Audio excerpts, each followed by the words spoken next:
people not wanting to be micromanaged is huge. So there's a big piece of this too, that like, how much have you invested in your relationships with the people that you work with? Because you're asking for their trust. You're saying like, take a trip with me. Like, you know me. What I don't want to change about the practice is I don't want to micromanage you. I want to provide amazing support and like be your bestie who you happen to work for, and we have good boundaries.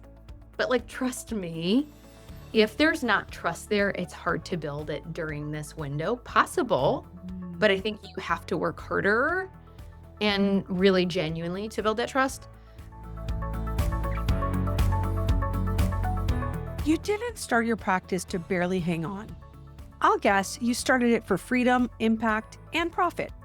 This is Therapy for Your Money. I'm your host, Julie Harris. I'm an accountant, author of Profit First for Therapists, and CEO of Green Oak Accounting.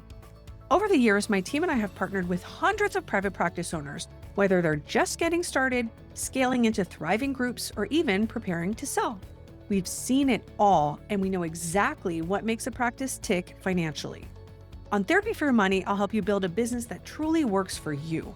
You'll get quick, actionable tips and episodes so that you can grow a profitable practice, increase your financial confidence, and pay yourself unapologetically. Because your work is way too important for you to burn out or go broke doing it. Love the podcast? Make sure to follow and give us a 5-star review. Here is Therapy for Your Money.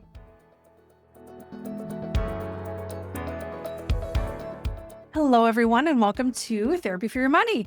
Today's a really special episode for me. We have two special guests on the podcast. So we have a return guest, Julia Henry from Green Oak Accounting. She's one of our accounting managers. And Julia is going to introduce our other very special guest. So Julia, take it away. Yeah, we're really excited to have one of my favorite clients, Ginger Houghton here, who is the owner of Bright Spot Therapy, and she's a CFO client with Green Oak. And we have her here today because we're going to talk about the transition from contractors to W-2s. And that's something that went smoothly for Ginger, and it doesn't always. So we're really excited to hear what she has to add about that.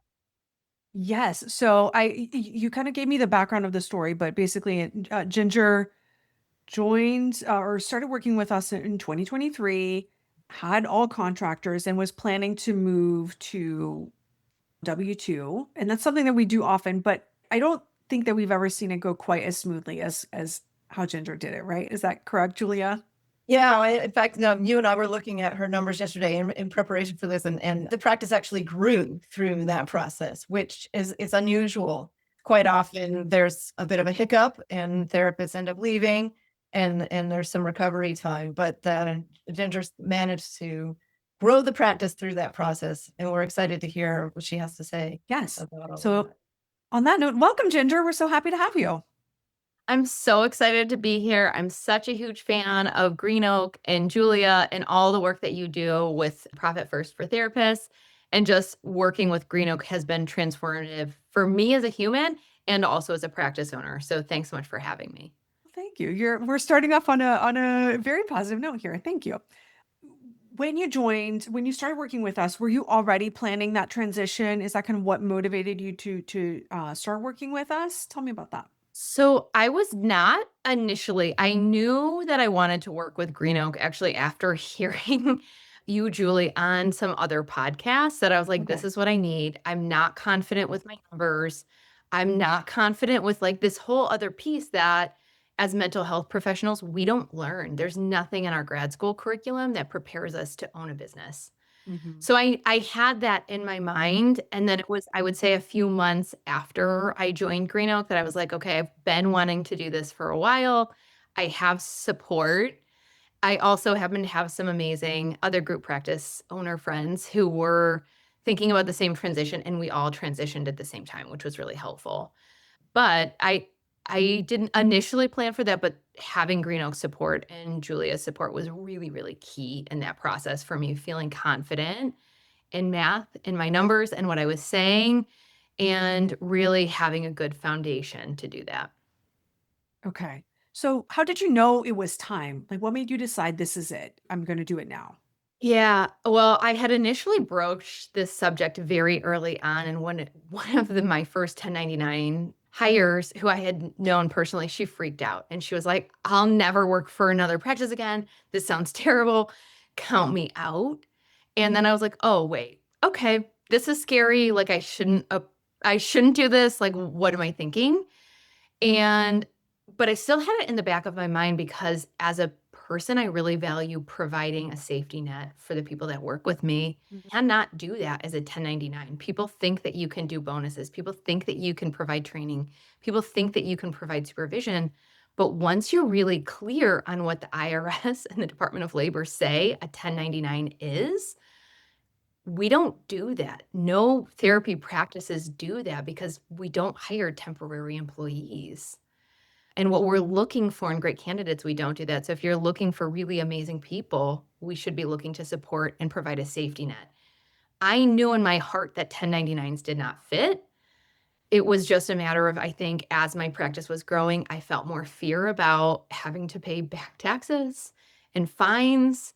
Um, Right? So I think my values and my Okay. aversion to risk kind of started getting louder in my head and saying, if you're really going to do this and make a career out of this, you need to make sure you're doing it right and in a compliant way, Mm, which I value. So that's those two things kind of culminated for me to say, like, it's time. And also, it does feel like there are more, you hear more stories of like, even locally, I do a lot of consulting. Lots and lots of practices in Michigan are having compliance issues where they have a contractor who slipped and fell in the parking lot and said, "I fell at work." And then they have a compliance issue. yeah. That's happening more and more in our area. So I felt like the stars were aligned. Even though I was very afraid of the transition, it really felt like I couldn't keep doing 1099s because it's just too confusing and not Yeah. great. Yeah. Well, so what is some of the prep work that you did ahead of time before you talked to your team? Yeah, so I had a longer rollout, and can I shout out another one of your clients, Boqueto Center, Liz at Yeah. Boqueto Center. I love that practice. She's one of my besties. We did this together. What we did is a few months out, we kind of knew that this was coming. So we started looking at what does this actually mean in terms of like what do we need to have in place? What do numbers look like? So how much are you paying an employer portion of taxes? How much what would that look like if we didn't switch anything? What's the actual math on this from everything that we could figure out? What does this look like in terms of math? Then in terms of compliance, legally, what do contracts need to be structured like? Are you gonna like we looked at, do you do hourly? Do you do salary? Do you do commission based? What are all the models and what seemed to work best with math for us and knowing what our practices functioned like? Then we looked at the math of what does workman's comp cost? What do all these other things that you just don't have to what does it look like when you take over the expense for things like McAfee, right? Like things that you don't necessarily think of, Yep. like for security, looking at all of that, having a little bit of a panic spiral, right? And then going back to the Google Sheets together and saying, "Okay, we can do this. Take what's the next step after the math? What's the next step after the compliance? What's our dream for what this looks like?" That was really like the first hard jump. The next hard jump was saying, what does a timeline look like for us to go through this in a way that's not so emotionally overwhelming for us and that's not so emotionally overwhelming for clinicians? What I know to be true is lots of therapists carry trauma from working in bad Mm. workplaces. Um, I've seen this like historically when I ask someone out to lunch, which I do frequently, which Julia can attest to, is that people's first instinct is that they're getting fired. Not that I'm just like, Okay. hey, I want to connect and say thanks and like have a meal with you as humans. People really carry a lot of workplace trauma because social workers, counselors are not always treated well. So I knew that that was the thing that I wasn't exactly sure how to handle, but I needed to like be proactive instead of reactive. I also knew at that time we had maybe 18 people at that time. And 2 of them had been through very bad transitions where a place had gotten bought out or someone had been through a Okay. transition where they were invited to a meeting on Friday and told under one pretext and then told, "By the way, this is not actually a meeting about that thing that I told you. By Monday, you need to tell me whether you wanna be a W-2 employee or you're Oh, quit. Like, you're okay. Wow. resigning." So there were, like, things that I knew that people had histories that I needed to, like, be very aware of. I don't need to address them as their therapist. I just need to know that that's in the room with us when we're having this conversation. And that was like a big part, planning for the emotional part. I needed a lot more support during that transition. I was very grateful to have Liz from Boketo Center. I was very grateful to have other group practice owner friends and a therapist. And I had a mentor from SCORE through the SBA. I had lots of support for me when I was like, is this actually the right thing? People, so I had my stuff lined up so I wasn't leaning on them, on my therapist saying, like, you're not allowed to have feelings about this because people have Mm, very big feelings. It affects their livelihood. That was a big piece of it. And then presenting it in a way that said, this is why, explaining the why really deeply and being very clear on that. This is the math, right? Also, we're going to come back to the math. I'll meet with every single one of you individually about the math. We can do that as many times because lots of therapists are math avoidant. And then going what? through Don't who's a just good fit. Right? A lot of Shocking. practice You're not. owners a lot of Yeah, there was practice practice. owners are math avoidance as well, yeah. Yeah. And I Yeah. think part of this was me embracing that and saying, I can do the math. I can work with people on the Mhm. math. I cannot be afraid of the math. I can help them with that. That I can't tell them what their exact picture is going to look like, but I can help them see why this would be advantageous. Yeah. That was really helpful. And then I had to be very clear on who was a good fit for a W-2 model and who was a good fit for a 1099 and be very clear this is not the fit for everyone and it has to work both ways. Because in a 1099 model, your expenses are lower. You can have people who are poor performers and it doesn't make a difference. That doesn't work well in an employee model.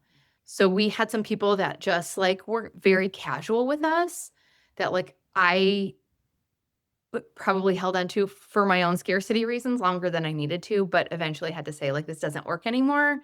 I can really appreciate you as a human and we can go have lunch, but it's no longer working as an employment situation. Yeah. Same thing in a W-2, people have to be more tolerant of systems. People have to be more tolerant of like expectations.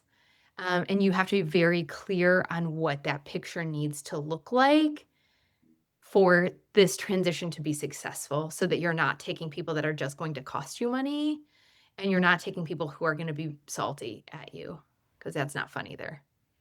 Yeah. I'm curious, Julia, what you remember about that kind of that planning period. Remember, a series of questions, very specific questions about costs and the taxes and all that as we built various calculators, and I think we did do a compensation calculator for you so you could compare the different ways of being paid, something that we do for all of our clients. Do you remember, did you use that compensation tool? Yeah, we use it. I can actually remember very specifically going through that and having a panic spiral, not because of that. That was a very helpful tool. But I think one thing that's really great about it is it forces you to confront the realities of how this can work and still be sustainable. Mhm. Mm, Really excellent tool. And then like it takes a minute to integrate and say, okay, if this is the math, where do I go from here? What changes would I need to make? Who do I need to work alongside to make this happen? So to make the math palatable for the team, did you provide them some kind of visual aid? What exactly what did you show them? Yeah, I think it's a great question. So we did not, at my practice, I did not do a live meeting because it's very challenging with 1099s. What I did was I sent a slideshow with me presenting Okay. and going through every single slide from the why to the math to the who fits, who doesn't. Also, I appreciate all of you and I'm grateful, right? All of the things with me saying, like, this is not an easy transition and I don't expect you not to have big feelings. I have big feelings. which are my responsibility, but like I'm happy to talk. I'm available anytime. So it was like probably a 45-minute watch when you Oh, can okay. watch. Okay. I'm available. Call me, text me, late at night, doesn't matter. My calendar is open. We sent it out, and there were a few people that I was very proactive in reaching out to, including the people that I knew had bad experiences with this. Okay. That I was like, "Hey, there's something coming, and I really need you to know and know that I'm aware of what your history has been." So I did give them a heads up. They asked good questions. We had good conversations.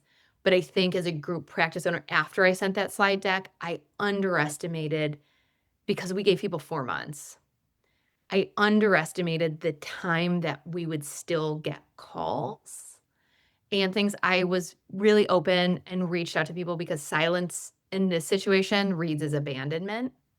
I Okay. think it doesn't land well, right? And someone's nervous system, it doesn't land well with their history. So being really proactive and reaching out after that, after they watched it, and knowing that that was a much longer period of time than you anticipate. Interesting. It So what wasn't I'm like 2 hearing, weeks and people were done. They okay. this was, like, still into December, and we were converting over in January, so it was a Okay. long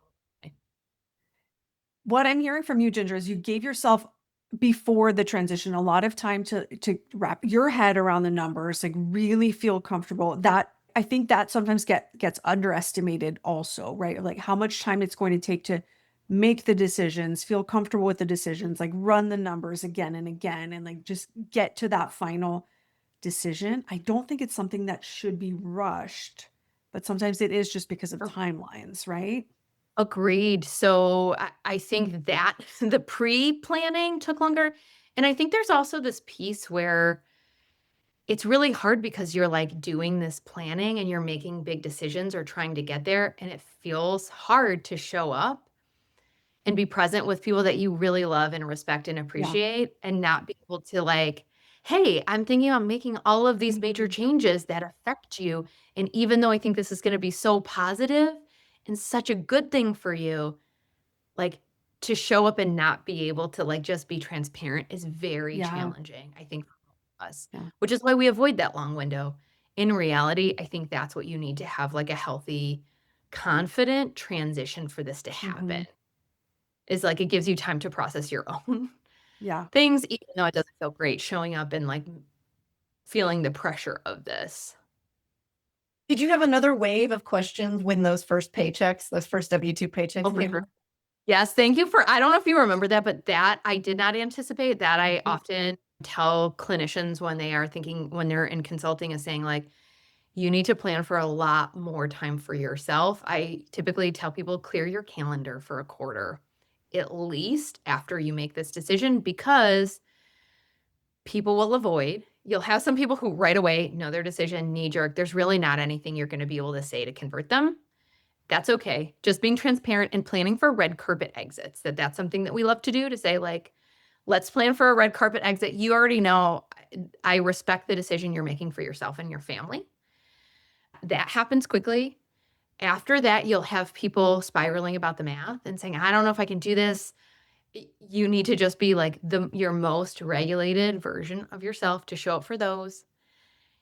Then once the first paychecks hit, people forget that their taxes get taken out. So their pay looks really different Yeah. and they have to go through the math again. Yeah. Okay. As like a confident teacher person and saying like, let me show you the examples, right? This is not you. What you claim and how you work your taxes looks different, but you can make more money. And we've seen people make more money. There are therapists at our practice that are working 20 something hours, like low 20s and making over 100 grand a year. That's amazing. That's amazing. Yeah. Yeah. Um, what were some of the biggest concerns that the team brought to you during that period of transition? This is so interesting. So the financial piece is huge. Yeah. The people not wanting to be micromanaged is huge. So there's a big piece of this too Mm, that's like how much have you invested in your relationships with the people that you work with? Because you're asking for their trust. You're saying like, take a trip with me. Like You know me. What I don't want to change about the practice is I don't want to micromanage you. I want to provide amazing support and like be your bestie who you happen to work for and we have good boundaries. But like trust me, if there's not trust there, it's hard to build it during this window. Possible, Mm, but I think you have to work harder and really genuinely to build that trust. So the money issue, the not wanting to be micromanaged, not wanting to work in a toxic workplace, people have questions about expectations and productivity because they've been like hounded at other places. I think they also people ask me questions about like, was I planning to sell? Was I planning like why was this okay. happening Yeah. now? That comes up a lot. But I think sometimes it wasn't questions, sometimes it was, like, people would spiral and say, "This reminds me of when I got divorced." Oh gosh. My financial si Wow. So you get this really interesting mix where you do have to, like, sit through the, like, hard part of a conversation where you are on the tail end of someone's hard stuff, and then they're like, "I'm so sorry. This actually has nothing to do with you. I just realized I'm, like, having some flashbacks. So it's very triggering both ways. So you have to be very on your game and getting lots of support. So for the question and answer period, and it's much longer than you think.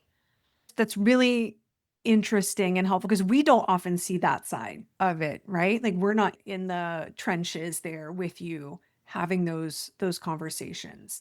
One thing we do usually warn all of our clients who are going through this transition is expect attrition, right? Almost always when we see a transition from 1099 to W-2, you're almost always going to lose clinicians. And in your case, you managed to keep almost everyone. So what do you think was the key to that? Because it's highly unusual. Yeah. So honestly, I think it was the focus on red carpet exits that we do that from the time of orientation. So being really clear with people that if their decision was not to stay with us, I'm not your enemy. I'm like, I still value you and respect you. And Mhm. like, you need to do what's best for you and your family. So really helping clinicians feel like they could make whatever decision worked for their families, that we wanted them to come with us, but giving lots of permission and space and lots of support when they needed it, that really was a game changer because I think we underestimate what this feels like to be on the other side of it. Okay. And they're Uh, talking to each other is the other thing, right? And so if one of them had a good experience with the way that they were treated, the others are going to yeah, feel more comfortable when they're talking about it. Yeah. 100%. And then they were saying, just call Ginger. Call Ginger. That's like what you want staff to be reinforcing to each other is call Ginger, or like, do you want me to have Ginger reach out to you? That Yeah. helped. It also helps that we have the best therapists on planet Earth. I mean, we Oh, really have the best team, so I think that really helped because people were reinforcing the good, not the bad. I think the other thing was having this long runway. I know it does not always work out for some practices that sometimes people consult with me after they've done this, like in the okay. messy aftermath. One thing that people often forget to do is like set expectations. For contractors, you can't demand that someone stay with you. But I was really clear, like, I'm giving you this really long runway out of respect for you and your family and your livelihood. I would appreciate that back. So we're making this transition this way. The goal, I think, for both of us is that like nobody wants to be cut loose or be surprised or blindsided. Yeah. I'm not blindsiding you. Please don't blindside me. Because in that window, when people didn't just panic leave, they had a chance to sit with it, right? For a Yeah. while and ask questions and do the things. It's very devastating to a practice when you announce and people are like, "Okay, I'm starting my own private practice tomorrow because I'm in fear mode and I am doing everything I can because I'm so triggered and so frightened of what's gonna happen to me." And then they're gone. Yeah. Because most practice owners do experience really significant attrition that doesn't need to be there. You don't need to struggle, and it doesn't need to feel that bad to make this transition. Yeah. Yeah. As Julia mentioned, that was one of the unusual things that we noticed about your numbers. Like when we looked at revenue or session count, I mean, at that point of transition, there's hardly a blip at all, right? Lost Which, one person. And we yeah, had other people lined up to take their place. yeah, yeah. So that would So be like another part. Yeah. that's a good point. Kudos to you for managing that transition so well. But also, like, I think your expectations were probably in a good place where you were thinking, I'm going to red carpet exit anyone who needs it, right? Like, I'm prepared to do that. And so you probably had an expectation like our revenue might drop and that's okay, right? Like you had kind of done that internal, like come to that acceptance. Is that correct? That's correct. I actually remember talking with my husband and saying like, "Oh, I like plan not to take a paycheck for like a few months," is Okay. like how I had planned this, Okay. which I think most contractors don't know that as a Yeah. practice owner, you could be in that position, right? Mhm. That you still need to pay other expenses regardless of how many people you have on your team. There are ongoing expenses that you have. But that was my internal expectation is like, okay, save some money. You need a cushion because things might look really different come January. Yeah. Yeah. And at this point, it's been a little bit over 2 years, right? So how has that shifted your, the culture in your practice, your relationship with the clinicians 2 years later? It's been the best thing for me to watch because it helps you achieve your dreams for your practice. So being one of the things that like was always really hard for me in 1099s was not being able to provide training and support, right? And supervision. We provide amazing supervision. We just rolled out this year CEs at every one of our live meetings. So we worked that out so people are getting really concrete skills to raise the floor clinically, to like do their best work clinically with every single client. You can't do that in a 1099 practice. It also let us roll out profit sharing based on profit first. So that was great to see. So it was like awesome to see people send like, this is a picture of my new front door that I've been wanting to replace for, Amazing. 5 years. So those things are not possible in that model. It's also being really nice to see people have stable benefits and not have to panic about what's going on with the marketplace. Right? And it's a reason for people to come to your practice because you can offer those things. Our clinicians are just really, truly amazing practitioners and also people. So to see some of the connections between them and to be able to go like, just be appreciative of them instead of living in fear that like, oh, this is very temporary and like, I'm afraid of IRS clawbacks and like all of these other negative things. It's so nice being able to provide a safety net because that's the foundation of all relationships, right? Is trust and safety. You can't do that in a 1099 practice. Yeah.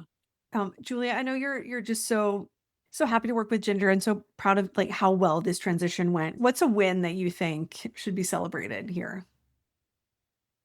Well, I mean, I've really learned from Ginger here on advising people to really make that personal connection with Mm, their clinicians about this, and to, I don't know, just be there, support them, and see them as humans that have questions and concerns, and to give it time. So, that's a win for me because I'm going to take it and use that when I talk to other practices that are considering this, because that's a piece as accountants that we don't appreciate as much. sure. It's the Yeah. human element, and hearing how important that really was for the transition, I think was really valuable. And I think other people listening to the podcast will find that useful as well. So Ginger, I know you mentioned that you now do consulting for people who are thinking about that transition, are getting ready for a transition from 1099 to W-2, or sometimes are even just past that transition. What is the best way for people to reach out to you if they are interested in working with you to help support them through the transition? Yeah, we have a course for people who it's just like the nitty-gritty of what to think about when you're thinking about making this transition. So you're building a safety net. What are all the things that you need to do, the nuts and bolts, right? It's not legal, it's not financial. It's saying these are the things that you need to keep in mind. And these are the ethical and emotional things that you should have at the forefront of your mind. That you can either get through, it is in my LinkedIn profile. Ginger Houghton, you can find me. I have red hair and glasses. You'll find me. Um, You can also you can always connect with me through our website, which is brightspоttherapy.com, and reach out to our office. They can get you on my calendar for consulting. It's one of my favorite things to do. If someone is really interested in doing this, though, do not wait to do the consulting after it's a mess. That's like my plea. If you hear nothing else, don't wait until after that. It's an investment for your mental health and your practice. Make this go smoothly so we're not talking about the cleanup because that Yeah. it's just messy and it doesn't have to be that way. Absolutely. Yeah. Yeah. And I want to come back to something you mentioned earlier because we kind of just drove right by that. But I do think when you're going through this transition, getting the support around you, the support system is a really critical piece, right? Working with your accountant to make sure that you have the numbers right. Because doing that transition, getting the numbers wrong, and then having to backtrack some of that is really, really mission critical. But you also worked really closely with your attorney, right? So having those kind of like double checking everything before you take the leap, we kind of drove by that, but that's a really critical piece of this as It's well. a really critical piece, and I'm gonna add something to that, is I think getting the numbers, working with someone who knows what we do and how we bill is really crucial. So working with Green Oak or someone similar because they know what billing looks like. Mm. They know how insurance payments work. That was so helpful because it really gave me the right mindset for, okay, this is how I can pay people. This is what I can pay people. This is what I can't do because lots of practice owners overpromise and then underdeliver and have to go back, which breaks trust and will break your practice. That's a no-go in my opinion, but that's one piece. The next piece is your attorney. Your attorney will tell you things no one else will. They may say you can stay as a 1099, but here are the risks, here are the rewards. But most attorneys will say, like, this is a good decision.